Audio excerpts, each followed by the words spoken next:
يا مساء الفل حبايبي ومتابعيني واحلى متابعين في الدنيا. يا مساء الهنا والسعاده. اللهم صل وسلم وبارك على سيدنا محمد وعلى اله واصحابه اجمعين. ايه رايكم يا جماعه في القلقاس وخضاره وجماله بقى؟ انسي اي طريقه قلقاس كنت بتعمليها واتفرجي على الفيديو للاخر. هنبدع في اعمال القلقاس ده يا جماعه على طريقه امي وامك الله يرحمهم، وايام الزمن الجميل اللي كانوا يقفوا في المطبخ يعملوا الاكل، نفسهم يجيب لاخر الشارع وريحه خضارهم يجيب لاخر الشارع.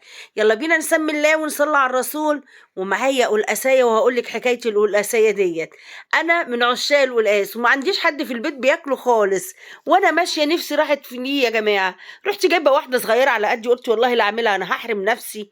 وجبت اللي هنا السلق بتاعه والكزبره، وقطفتهم زي الملوخيه، شلت منهم العروق خالص وغسلتهم غسله محترمه. ويلا علشان نروح ضربينهم في قلب الكبه. انا مش هخرطها بقى ولا الشغل الايه اللي كنا بنعمله زمان ده، لا، ونحمرها بفصين توم ومش عارفه ايه لحد ما تسود. انت شفت القلقاس وخضاره وجماله ازاي؟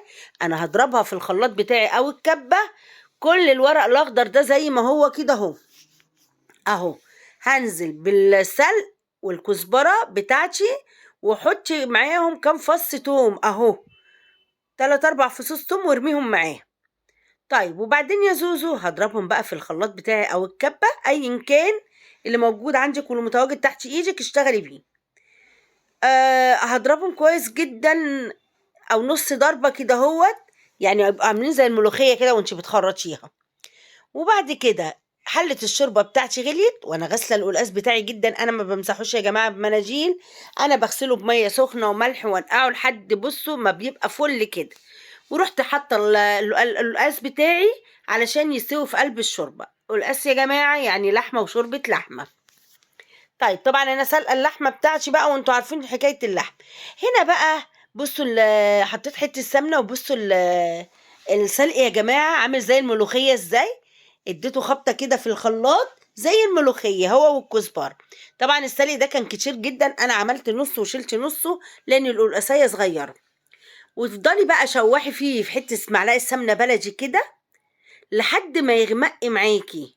وطبعا انا هاخد حته خضراء واحطها مع ايه، مع اللي انا بعمله دوت. وهوريكم طشه بعملها تحفه، بتودي القلقاس في مكان تاني حاجه كده.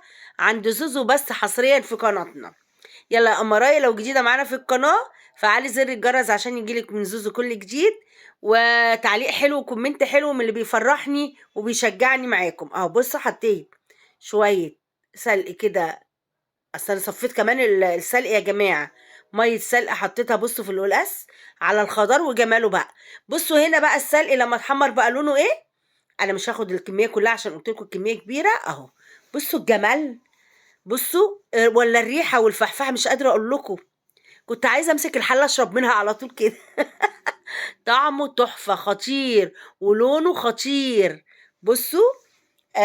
بسم الله ما شاء الله كان جميل جدا جدا جدا. هتعملي ايه يا زوزو؟ هاخد حبة سلق وحبة كزبرة واقطع عليهم فصين توم، وتروحي مشوحاهم على النار اكنك هتطشي طشة ملوخية اهو. فصين توم تقطعيهم وشوية كزبرة خضرة، وشوحيهم كده على النار بمعلقة سمنة. وبعد ما تتشوح وقلقاسك يغلي انزلي بالطشة دي كلها على القلقاس، وكلي وادعي لي دعوة حلوة من قلبك. تحفة تحفة تحفة، جربي الطريقة مش هتندمي. يا ريت بس الكل يتفرج على الفيديو الاخر عشان يتفرج على الجمال اللي احنا بنعمله دوت في القلقاس اهو. الطشه دي في النهايه يا جماعه في الاخر خالص بعد ما القلقاس يستوي واحط عليه السلق بتاعه واحمر السلق وكل ده اهو. هاخد بقى الطشه كده اهو وانزل بيها بقى بصوا التش كده اهوت على القلقاس. ولا الجمال والطعم وتوديكي في مكان تاني، في مكان تاني على طول حاجه كده بسم الله ما شاء الله تحفه. وهنا بصوا القلقاس وخضاره يا جماعه. ولا اللفت اللي انا كنت عاملاه كان تحفه، انا نزلت لكم فيديو اللفت. وطبعا طبق رز بشعريه وحتتين لحمه وكولي بقى وغوصي في القلقاس وجماله. انا بعشقه. مين يكتب لي بيحب القلقاس في قلب الكومنتات، اللي بيحبه زي يكتب لي والنبي. حاجه كده قمر، ولا خضاره يا جماعه، ولا السمنه بتاعته على الوش كان تحفه. معلقه السمنه البلدي بتوديه في مكان تاني، والطشه اللي بعملها له بتخليه بسم الله ما شاء الله جميل جدا، طعمه حكايه حكايه حكايه. يلا يا قمرايه، لايك وشير، ما تبخليش عليا. والسلام عليكم ورحمه الله وبركاته.